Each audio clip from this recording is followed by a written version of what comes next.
let's work on one more, that is of a gamepad. Again, I'll select the rectangle tool, bring it here. Since the effects are applied on it, I'll double click here and make it black or kind of lighter color for the moment. Press OK, and then I'll go to the direct selection tool, turn it rounded. I need to add a plus sign here on the game and 2 buttons on the gamepad. So making the plus sign is obviously easy. So I can take this one shape like so, turn it rounded, make a copy of it, Control C, Control F, and hold Shift. Combine them together. The color that has been assigned to it in my app, in my phone, is purple. I'll go here and make it a dark purplish shade, just the way it is. Something like this. Press OK.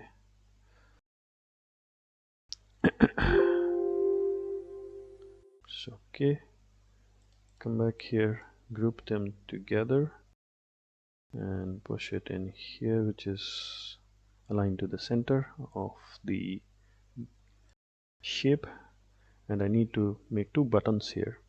I'll do that as well, which is fairly simple. I need to select the ellipse tool, L, press on the screen and give it, let's say, 50 pixels by 50 pixels. That's done. I can reduce it a little bit further.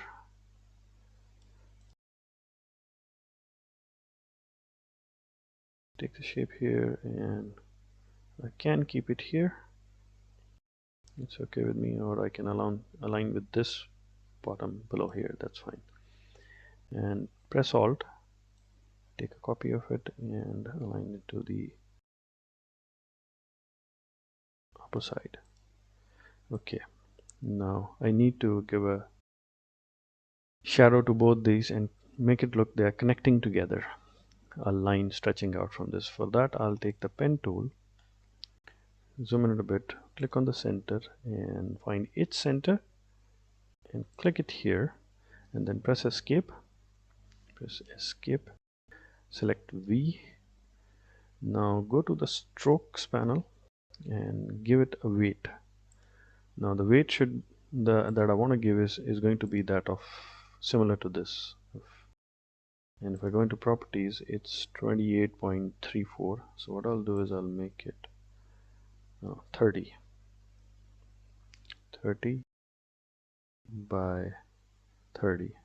I'll do the same for this. I'll make it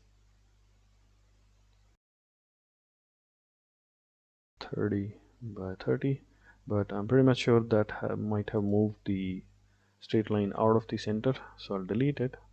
Go back here, select the pen tool from the center, draw one more and click it here, press V. Now go to strokes and the weight, this is also in pixel. It says points but it's similar to pixel, so I can type it in here 30, so it matches. I can go here and make it rounded caps so it covers up. I'll push it below and I'll give it a similar color, the purplish color here it has, not to the fill but to the stroke. Select the stroke and give it a lighter color, or maybe I just need to take this one, copy this code, Control C,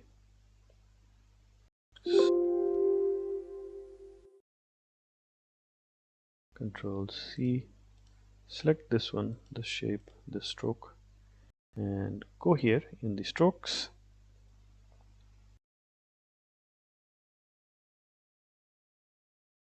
and paste this value here.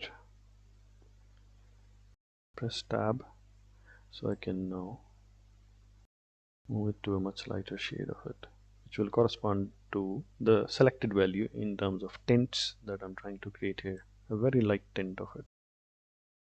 That should do. Press OK.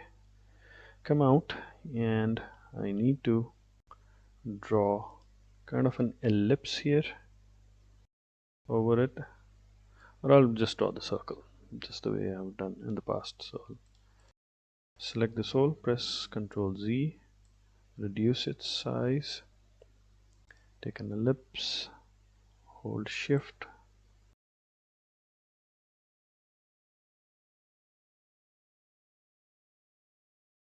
reduce the size of the stroke, push it down, hold this or push it down and make it the same purplish dark color as it is here. Push it above, make it smaller, select the gamepad and make it white. Not this, just the gamepad. But I've grouped it, so I'll need to ungroup it. Again, click off and make it white. Still not happening. I need to select this, make it white. There you go. Select this, hold Shift, click off, group it together, and now I can move it a little bit towards this direction.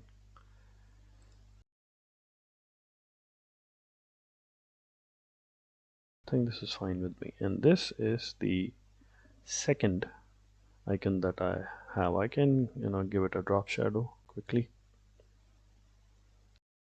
Click on this path, bring it down here, make it black, take the other one,